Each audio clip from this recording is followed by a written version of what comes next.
না করিলা নামাজ রোজা,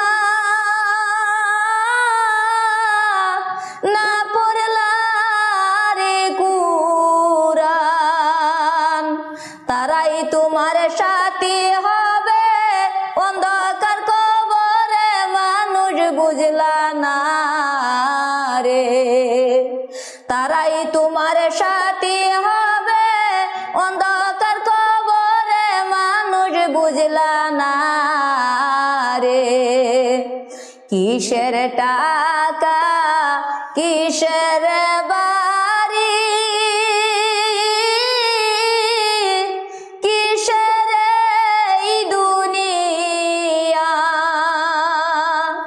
যাইবার কালে সবে তোমার দুশ্মন হইয়া যাইব, মানুষ বুঝলা না